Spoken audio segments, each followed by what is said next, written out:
Welcome to south Indian cooking. இன்றைக்கி பார்க்க போகிற ரெசிபி பார்த்திங்கன்னா நிறைய நியூட்ரியன்ஸ் இருக்கிற வெஜ் அடை தான் எப்படி செய்யுதுன்னு பார்க்க போகிறோம். இந்த அடை வந்து மார்னிங் பிரேக்ஃபாஸ்ட்டாகவும் எடுத்துக்கலாம், நைட் டின்னர் கூட எடுத்துங்க. ரொம்பவே சிம்பிளாக இருக்கும் இந்த அடை செய்யறதுக்கு. இந்த ஹெல்த்தியான வெஜ் அடையை பசங்களுக்கு லஞ்ச் பாக்ஸாகவும் கொடுத்து விடுங்க. ரொம்பவே ஒரு ஹெல்த்தியான ஃபுட்டுங்க இது. இப்போ இதை செய்யறதுக்கு வந்து நான் 1 கப் அளவு பச்சை பயிர் எடுத்து ஓவர் நைட்டு ஊற வச்சு முளை கட்டி வச்சுருக்கேன். இந்த மாதிரி முளை கட்டி செய்ய சொல்ல வந்து நிறைய ப்ரோட்டீன் சத்து நியூட்ரியன்ஸ் நிறைய இருக்குங்க. இப்போ இதை வந்து ஒரு மிக்ஸி ஜாரில் சேர்த்துடலாம். இப்போ இதை சேர்த்துட்டு வந்து ரொம்ப நைஸாக அரைச்சிடாதீங்க, பல்ஸ் மூடில் வந்து கொரகொரப்பாக அரைச்சி எடுத்துக்கலாம். இப்போ பாருங்கள் எந்த அளவுக்கு கொரகொரப்பாக அரைச்சிருக்கேன். இப்போ இதை வந்து ஒரு பிளேட்டில் மாற்றிடலாம்.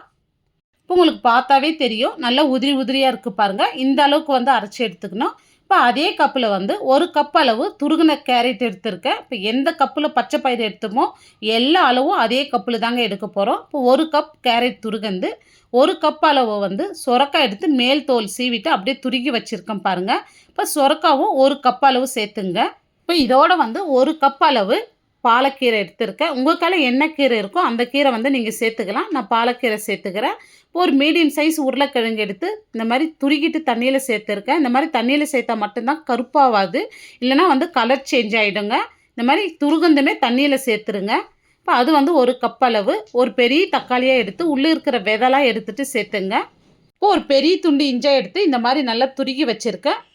3 பச்சை மிளகாய் எடுத்து நல்லா பொடியை கட் பண்ணி வச்சுருக்கேன் பாருங்கள். இப்போ இதையும் வந்து இதோடு சேர்த்துடலாம். இப்போ உங்கள் காரத்துக்கு தகுந்த மாதிரி பச்சை மிளகாய் நீங்கள் சேர்த்துங்க. இப்போ கருவேப்பிலை கொத்தமல்லி நல்லா பொடியாக கட் பண்ணி வச்சுருக்கேன் பாருங்கள். இதையும் இதோடு சேர்த்துக்கலாம். இப்போ இதுக்கு தேவையான அளவு உப்பு சேர்த்துடலாம். இப்போ இதை சேர்த்துட்டு வந்து எல்லா வெஜிடேபிள்ஸும் வந்து ஒன்றோடு ஒன்று இந்த மாதிரி நல்லா மிக்ஸ் பண்ணி விட்டுங்க. இப்போ எல்லா வெஜிடேபிள்ஸும் இந்த மாதிரி நல்லா மிக்ஸ் ஆகணும். இப்போ இதோட வந்து 2 கப் அளவு பச்சரிசி மாவு சேர்த்துடலாம். இப்போ எந்த கப்பில் வந்து நம்ம பச்சை பயிர் எடுத்துமோ அதே கப்பில் பச்சரிசி மாவு 2 கப் அளவு சேர்த்துருக்கேன். இப்போ இதோட வந்து காரத்துக்கு 1 ஸ்பூன் வந்து தனி மிளகாத்தூள் சேர்த்துடலாம். இப்போ இதோட வந்து 1 ஸ்பூன் வந்து நெய் சேர்த்துங்க. இப்போ இதை சேர்த்துட்டு நல்லா மிக்ஸ் பண்ணி விட்டுங்க. தண்ணி எதுவும் ஃபஸ்ட்டு சேர்த்துறாதீங்க. இப்போ தண்ணி எதுவும் சேர்க்காத வெஜிடேபிள் இருக்க ஈரத்துலேயே இந்த மாதிரி நல்லா பிசைந்து விட்டுங்க. பாருங்கள் இப்போ இந்த அளவுக்கு பிசைந்துருக்கும். இப்போ மாவு வந்து ரொம்பவே கட்டியாக இருக்குது பாருங்கள். இப்போ இந்த அளவுக்கு கட்டியாக இருக்குது. இப்போ வந்து தண்ணி தெளிச்சிட்டு பிசைந்து விட்டுங்க. கொஞ்சமாக தெளிச்சிட்டு பிசைந்து விட்டுங்க. நிறைய தெளிச்சிட்டிங்கன்னா வந்து கையில் நிறைய ஒட்டுற மாதிரி இருக்கும். அந்த டைமில் வந்து கொஞ்சமாக வந்து நீங்கள் மாவு சேர்த்து பிசைந்து விட்டுங்க. இப்போ பாருங்கள் மாவு எல்லாமே நல்லா பிசைந்தாச்சு. இப்போ இது கூடவே வந்து ஒரு 2 ஸ்பூன் வந்து ஆயில் சேர்த்துங்க. குக்கிங் ஆயில் சேர்த்துட்டு இந்த மாதிரி நல்லா பிசைந்து விட்டுங்க. இப்போ பாருங்கள் மாவு பிசைந்தாச்சு. இப்போ இதை செய்யறதுக்கு வந்து நான் ஒரு பாலித்தீன் கவர் எடுத்திருக்கேன். இப்போ இதுக்கு பதிலாக வந்து நீங்கள் வாழை இலையும் எடுத்துக்கலாம், இல்லைனா வந்து பட்டர் ஷீட் இருந்தாலும் பட்டர் ஷீட் எடுத்துங்க. இப்போ அது மேலே லைட்டாக நான் ஆயில் தடவிருக்கேன். கவர் மேலே ஆயில் தடவிட்டு இந்த மாதிரி நல்லா தட்டி விட்டுங்க. இப்போ தட்டுறதுக்கு எவ்வளோ ஈஸியாக வந்து பாருங்கள். கையில் கொஞ்சமாக ஆயில் அப்ளை பண்ணின்னு தட்டுங்க.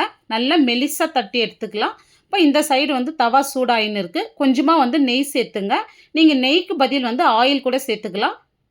இப்போ பாருங்கள் எந்த அளவுக்கு ஒட்டாது வருது பாருங்கள். இப்போ இதை தவாவோடு சேர்த்துடலாம். இப்போ இதை சேர்த்துட்டு வந்து மீடியம் ஃப்ளேமில் நம்ம வேக வைக்கணுங்க. இப்போ இதுக்கு மேலேயும் வந்து நான் நெய் சேர்த்துக்கிறேன். நீங்கள் இதுக்கு மேலே வந்து நெய்க்கு பதில் ஆயில் கூட சேர்த்துங்க. இப்போ நம்ம மீடியம் ஃப்ளேம்லேயே வேக வைக்கணும். ஏன்னா எல்லா வெஜிடேபிள்ஸுமே நம்ம ராவாக சேர்த்துருக்கோம். நல்லா திருப்பி போட்டு வேக வைங்க. 1க்கு 2 டைம் வந்து நல்லா திருப்பி போடுங்க. இப்போ பார்த்தீங்கன்னா தெரியும் நல்லா கலர் மாதிரி நல்லா வெந்திருக்கு பாருங்கள். இப்போ இதை எடுத்துடலாம். இப்போ அவ்வளோதாங்க, நம்மளுடைய சிம்பிளான வெஜ் அடை சூப்பராக ரெடி பண்ணியிருக்கோம். இப்போ ஒரு சிம்பிள் அண்டு ஹெல்த்தியான பிரேக்ஃபாஸ்ட் ரெசிபி பண்ணியிருக்கோம். இதில் நிறைய நியூட்ரியன்ஸ் இருக்குது. இப்போ இந்த வீடியோ உங்களுக்கு பிடிச்சிருந்தா நீங்களும் இதே மாதிரி செஞ்சு பாருங்கள். செஞ்சு பார்த்துட்டு எப்படி வந்ததுன்னு உங்களுடைய ஃபீட்பேக்கை கமெண்ட்ஸில் சொல்லுங்கள். லைக் பண்ணுங்கள், ஷேர் பண்ணுங்கள். நம்ம சேனலை சப்ஸ்கிரைப் பண்ணாத பார்த்துட்டு இருந்தீங்கன்னா சப்ஸ்கிரைப் பண்ணிவிட்டு பெல் பட்டனை கிளிக் பண்ணிங்க. தேங்க்ஸ் ஃபார் வாட்சிங்.